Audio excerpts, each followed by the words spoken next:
विद्यार्थियों, मैं doctor Sangeeta Nagarwal government college Pandikui से। आज हम बीए सेकेंड ईयर के विद्यार्थियों के लिए जो विषय लेके आए हैं वो है शिवाजी के अधीन मराठा शक्ति का उत्कर्ष। इससे पहले हमने मुगल साम्राज्य के बारे में पढ़ा था कि मुगल साम्राज्य में कौन कौन से मुगल बादशाह हुए और उत्तरकालीन मुगल बादशाह कौन थे जिनके समय में मराठा शक्ति का पतन हो गया था। आज हम देखेंगे शिवाजी के बारे में कि शिवाजी के अधीन मराठा शक्ति ने किस प्रकार से उन्नति की या मराठा शक्ति का किस तरह से उत्कर्ष हुआ। तो देखो, जिस समय दक्षिण भारत में मुगल साम्राज्य का प्रसार हो रहा था उस समय दक्षिण में मराठा शक्ति का अभ्युदय भी हो रहा था। जहांगीर के शासनकाल में ही दक्षिण की राजनीति में मराठों ने सक्रिय भाग लेना आरंभ कर दिया था। उन्हें संगठित कर सैनिक शिक्षा देने का कार्य मलिक अंबर ने किया था। अहमदनगर के सैनिक एवं प्रशासकीय विभागों में निम्न पदों पर धीरे धीरे अपना अधिकार जमाकर मराठों ने राजनीतिक एवं सामरिक अनुभव प्राप्त कर लिया था। बाद में उनके नेता शाहजी भोसले ने उन्हें संगठित कर उनकी सहायता से अपना प्रभाव बढ़ाना आरंभ कर दिया तथा अपनी एक जागीर भी स्थापित कर ली थी। अहमदनगर के पतन के पश्चात जो क्षेत्र न तो पूर्णतः मुगलों के अधिकार में आ सके और न बीजापुर के सुल्तान आदिल शाह के अधिकार में, वहां शाहजी भोसले को अपनी शक्ति बढ़ाने का अच्छा अवसर प्राप्त हुआ था। मराठों ने जो स्वावलंबी, उत्साही, वीर और स्वाभिमानी थे, इन क्षेत्रों पर अपना अधिकार बलपूर्वक करना आरंभ कर दिया और शाहजी भोसले ने उन्हें पूरा प्रोत्साहन दिया था। इस प्रकार धीरे धीरे दक्षिण में एक नई शक्ति विकसित हुई जिसके उत्थान की पृष्ठभूमि में महाराष्ट्र की भौगोलिक स्थिति, संतों की प्रेरणा, उनकी आर्थिक व सामाजिक समानता तथा जीवन का एक ऐसा दृष्टिकोण तथा दक्षिण के मुस्लिम राज्यों में से जो सैन्य प्रशिक्षण, धन तथा प्रभाव बढ़ाने का अवसर मिला था, इन सब बातों का योगदान था। तो चलिए अब हम देखते हैं शिवाजी के प्रारंभिक जीवन के बारे में। शिवाजी, जिनका कार्यकाल 1627 ईस्वी से 1680 ईस्वी था, शाहजी भोसले के बाद उसके पुत्र शाहजी भोसले जो शिवाजी के पिता थे, शिवाजी ने मराठों का नेतृत्व संभाला। शाहजी भोसले के बाद शिवाजी ने मराठों का नेतृत्व संभाला। शिवाजी का जन्म शाहजी भोसले की पहली पत्नी जीजाबाई की कोख से 20 अप्रैल 1627 ईस्वी को पूना के उत्तर में स्थित शिवनेर के पहाड़ी किले में हुआ था। शाहजी द्वारा एक अन्य सुंदर स्त्री टुकाबाई मोहिते से विवाह कर लेने पर जीजाबाई अपने लड़के शिवाजी को लेकर पति से अलग पूना में रहने लगी थी। परंतु शाहजी भोसले ने अपने एक योग्य और वफादार सेवक दादा कोंडदेव को शिवाजी की देखभाल और शिक्षा के लिए नियुक्त किया। अपनी माता और संरक्षक दादा कोंडदेव से शिवाजी ने धार्मिक और सैनिक शिक्षा प्राप्त की। 12 वर्ष की उम्र में शिवाजी को अपने पिता से पूना की जागीर प्राप्त हुई। 1641 ईस्वी के लगभग सईबाई निम्बालकर के साथ शिवाजी का विवाह हुआ। शिवाजी ने अपना प्रारंभिक कार्य क्षेत्र मावल प्रदेश बनाया, जहाँ के निवासी कोली और मराठे अत्यंत दृढ़ और परिश्रमी तथा उच्च कोटि के सैनिक थे। शिवाजी ने इन्हीं नवयुवकों को इकट्ठा करके अपनी शक्ति बढ़ाना प्रारंभ किया। बीजापुर एवं गोलकुंडा की पतोन्मुख राजनीतिक अवस्था ने उन्हें अपनी मनोकामना की पूर्ति के लिए एक अच्छा अवसर प्रदान किया। इन राज्यों के सीमांत क्षेत्रों में आक्रमण कर उनके प्रमुख दुर्गों को अधिकृत कर शिवाजी ने अपना प्रभाव क्षेत्र बढ़ाया। अब हम चर्चा करेंगे शिवाजी की प्रारंभिक विजयों के बारे में। तो सबसे पहले शिवाजी ने 1646 ईस्वी में बीजापुर के तोरण नामक पहाड़ी किले पर अधिकार किया। इस किले में उन्हें भारी खजाना मिला, जिसकी सहायता से शिवाजी ने अपनी सेना में वृद्धि की तथा तोरण के किले से 5 मील पूर्व में रायगढ़ नामक नया किला बनवाया। इससे शिवाजी की शक्ति में वृद्धि हुई। इसके बाद धीरे धीरे उन्होंने चाकन, कोंडाना, पुरंदर, सिंहगढ़ आदि किलों पर अधिकार कर लिया।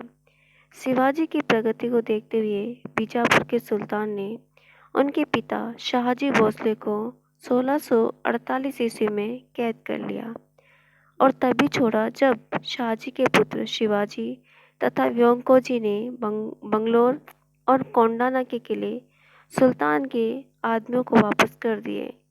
इससे शिवाजी की गतिविधियां कुछ समय के लिए रुक गई। 1656 ईस्वी में शिवाजी की एक महत्वपूर्ण विजय जावली की थी। जावली उस समय मराठा सरदार चंद्रराव मौर्य के अधिकार में था। वह शिवाजी के विरुद्ध बीजापुर से मिला हुआ था। शिवाजी ने घूस देकर चंद्रराव की हत्या करवा दी और इसके तुरंत बाद जावली पर आक्रमण कर उस पर अधिकार कर लिया। जावली की विजय दक्षिण पश्चिम में जावली की विजय से दक्षिण पश्चिम में विस्तार का द्वार खुल गया। यहाँ शिवाजी को भारी खजाना हाथ लगा, जो मौर्य सरदारों ने कई पीढ़ियों से जमा कर रखा था। अब शिवाजी मावल प्रदेश का वास्तविक स्वामी बन गया। उन्होंने अपनी सैनिक शक्ति को बढ़ाकर 1656 ईस्वी में ही पूना के दक्षिण पूर्व में स्थित सूपा जिले पर अधिकार कर लिया। तो यहाँ हमने देखा तोरण, रायगढ़, जावली इत्यादि को शिवाजी ने अपने अधिकार क्षेत्र में किस तरह से लिया। अब अपन चर्चा करते हैं मुगलों के साथ शिवाजी की मुठभेड़। तो सब पहली मुठभेड़ मुगलों के साथ शिवाजी की 1657 ईस्वी में हुई थी, जब दक्षिण के सूबेदार औरंगजेब ने बीजापुर पर आक्रमण किया। तो बीजापुर ने पुरानी बातों को याद न करते हुए शिवाजी से सहायता मांगी, जिसके लिए वह तुरंत तैयार हो गए। फलस्वरूप जिस समय औरंगजेब बीजापुर के किले कल्याणी को घेरे हुए था, तब शिवाजी के 2 सेनानायकों ने अहमदनगर से लगे हुए मुगल प्रदेशों पर धावा बोल दिया और शिवाजी स्वयं जुन्नर पर धावा बोलकर वहां से 3 लाख ऊंट और 200 घोड़े लूट ले आए। औरंगजेब ने मराठा आक्रमणकारियों को खदेड़ने के लिए नसीरी खां को भेजा, परंतु इसी बीच सम्राट शाहजहां की गंभीर बीमारी के कारण उत्तराधिकारी युद्ध की संभावना को देखते हुए तथा दारा के हस्तक्षेप के कारण औरंगजेब ने बीजापुर से संधि कर लेना उचित समझा। जब शिवाजी ने भी मुगलों से समायाचना कर ली, औरंगजेब ने ऊपरी तौर पर शिवाजी को क्षमा कर दिया और उत्तराधिकारी युद्ध में भाग लेने हेतु उत्तरी भारत के लिए रवाना हो गया। अब देखिए कोंकण विजय, जो 1657 ईस्वी में ही की गई थी। उत्तराधिकारी के युद्ध के कारण मुगलों को लगभग 2 वर्ष तक दक्षिण भारत की ओर ध्यान देने का अवसर नहीं मिला, जिससे शिवाजी को अपने राज्य विस्तार के लिए अवसर मिल गया। शिवाजी ने 1657 ईस्वी के अंत में उत्तरी कोंकण पर आक्रमण किया तथा कल्याणी, कोलाबा, थाना तथा भिवंडी आदि स्थानों पर अधिकार कर लिया। इसके बाद दक्षिण कोंकण पर अधिकार कर वहां अपना नियमित शासन स्थापित किया। उनकी सेना ने दमन के आसपास के पुर्तगाली प्रदेशों को लूटकर वहां से वार्षिक कर लेना शुरू कर दिया। इससे शिवाजी की शक्ति अत्यधिक बढ़ गई थी। अब अपन चर्चा करते हैं अफजल खां के वध की, जो 1659 ईस्वी में हुआ था। बीजापुर का सुल्तान मुगलों से मुक्त होकर शिवाजी की शक्ति को दबाने के लिए तत्पर हो गया था, क्योंकि शिवाजी ने बीजापुर के अनेक किले और प्रदेश छीनकर अपने अधिकार में कर लिए थे। 1659 ईस्वी में बीजापुर ने अपने एक प्रख्यात सरदार अफजल खां को शिवाजी को कैद करने या मार डालने के लिए भेजा। इस सरदार ने भरे दरबार में यह शेखी मारी थी कि वह अपने घोड़े की पीठ से बिना उतरे ही शिवाजी को हथकड़ी डालकर गिरफ्तार करके ले आएगा। उसके साथ करीब 10,000 घुड़सवार और एक तोपखाना भेजा गया। मार्ग में जाते समय अफजल खां ने कई मंदिरों को तोड़ा तथा अनेकों गांवों को उजाड़ डाला। प्रतापगढ़ में आकर डेरा डालने के बाद अब उसने कूटनीति का सहारा लिया। उसने अपने दूत कृष्णाजी भास्कर को शिवाजी के पास भेजकर यह कहलवाया कि यदि शिवाजी स्वयं उससे आकर मिले और बीजापुर के आधिपत्य को स्वीकार कर ले तो वह उनके द्वारा बीजापुर के जीते हुए इलाके तथा किलों को उन्हें दिलवा देगा। शिवाजी ने धर्म की दुहाई देकर कृष्णाजी भास्कर से अफजल खां की नीयत साफ न होने का संकेत प्राप्त कर लिया था। अतः शिवाजी ने अफजल खां पर विश्वास न कर धूर्तता का जवाब धूर्तता से देने का निश्चय किया। उन्होंने गोपीनाथ नामक अपने दूत को अफजल खां के पास भेजकर ये संदेश दिलवाया कि शिवाजी बहुत भयभीत हैं और यदि अफजल खां ने उन्हें माफ़ करने का आश्वासन दे तो वह प्रतापगढ़ के निकट उससे मिल सकते हैं। अफजल खां फौरन इसके लिए तैयार हो गया। वह अपनी सेना लेकर प्रतापगढ़ से 1 मील दूर जाकर ठहर गया, जहां शिवाजी को उससे मिलना था। शिवाजी ने अब सावधानी से अपनी तैयारी की। उन्होंने अपनी चुनी हुई सेना को आसपास की झाड़ियों में छिपा दिया तथा उन्होंने अपनी सुरक्षा के लिए अंगरखे के नीचे लोहे का कवच तथा पगड़ी के नीचे फौलादी टोपी पहन ली तथा बाएं हाथ में भगनक एवं सीधे हाथ की बाहों में बिछुआ नामक तेज कटार को छिपाकर भेंट के लिए प्रस्थान किया। यह तय हुआ कि शिवाजी और अफजल खां केवल दो अंगरक्षकों को लेकर एक दूसरे से मिलने आएंगे। शिवाजी के दूत ने अफजल खां से प्रार्थना की कि वह अपनी सेना को काफी दूर रखे। शिवाजी ने पांडाल में पहुंचकर झुककर अफजल खां से सलाम किया। अफजल खां ने आगे बढ़कर शिवाजी को गले लगाया। शिवाजी कद में छोटे थे, अतः उनके कंधे तक आए। अफजल खां अब शिवाजी को बाहों में पकड़कर उनका गला घोंटने के लिए झुका और तलवार से शिवाजी पर बगल से प्रहार किया, किंतु शिवाजी के कवच ने उनकी रक्षा की।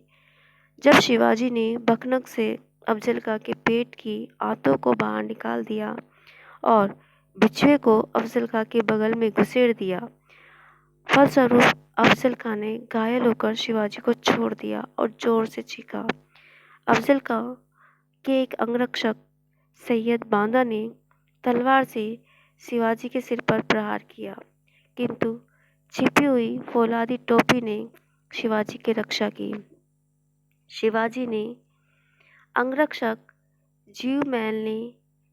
के अंगरक्षक जीव महाल ने सैयद बांदा का दाहिना हाथ काटकर उसे मार गिराया। इसी बीच झाड़ियों में छिपी मराठा सेना बीजापुरी सेना पर टूट पड़ी और उसे हराकर भगा दिया।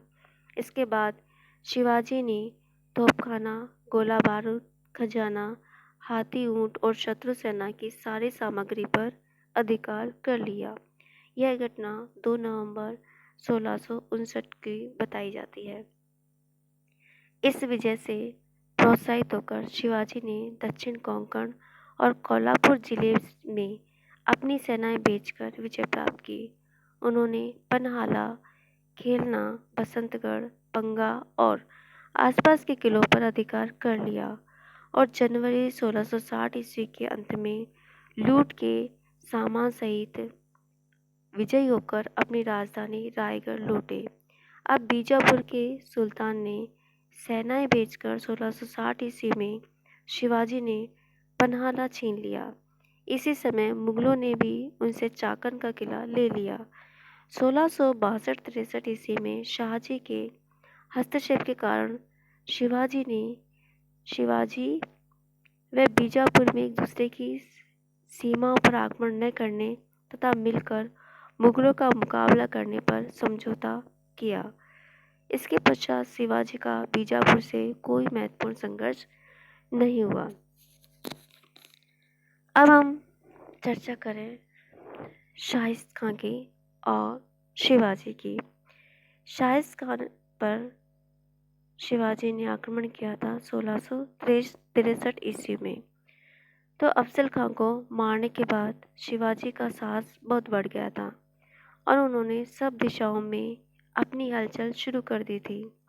अब औरंगजेब ने अपने मामा शाहिद खां को दक्षिण का सूबेदार नियुक्त कर आदेश दिया कि शिवाजी की शक्ति का दमन करे। काफी खां लिखता है कि इस आदेश के अनुसार अमीर उल उमरा शाहिद का 1660 ईस्वी के अंत में औरंगाबाद से पूना और चाकन की ओर रवाना हुआ, जो उस समय शिवाजी के रहने के सुरक्षित स्थान थे। शाहिद खां ने दृढ़तापूर्वक युद्ध जारी रखा और शिवाजी के अधिकांश किलों को जीत लिया। फिर 1661 ईस्वी से 1663 ईस्वी तक रुक रुक कर लड़ाई होती रही। शाहिद का इस समय पूना के किले में ठहरा हुआ था, जहां शिवाजी ने अपना बचपन बिताया था तथा जहां के चप्पे चप्पे से वह परिचित थे।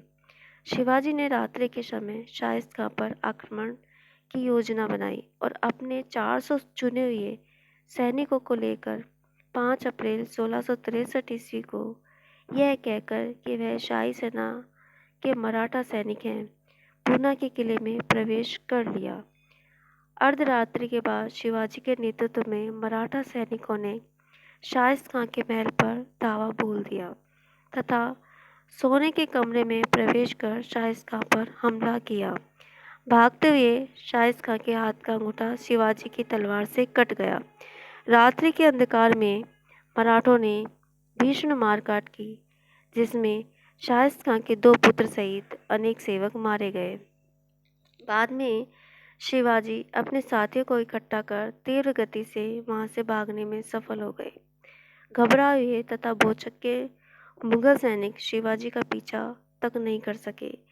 इस वजह से न केवल शिवाजी की प्रतिष्ठा में वृद्धि हुई, बल्कि उनकी धाक और चमत्कारी शक्ति की बात सारे देश में फैल गई। काफी खां लिखता है कि जब इस घटना का हाल बादशाह औरंगजेब को मालूम हुआ तो उसने अमीर उल उमरा और राजा जसवंत सिंह दोनों को भला बुरा कहा तथा दक्षिण की सूबेदारी और शिवाजी के विरुद्ध लड़ने वाली सेना का संचालन अब शहजादे मुअज्जम को दे दिया और शाहिद खां को बंगाल भेज दिया। तो ये थे शिवाजी। अगले वीडियो में हम चर्चा करेंगे सूरत की प्रथम लूट, मिर्जा राजा जयसिंह और शिवाजी, पुरंदर की संधि, शिवाजी का आगरा जाना और मुगलों से संधि करना इत्यादि की चर्चा हम अगले वीडियो में करेंगे। तब तक के लिए नमस्कार, धन्यवाद।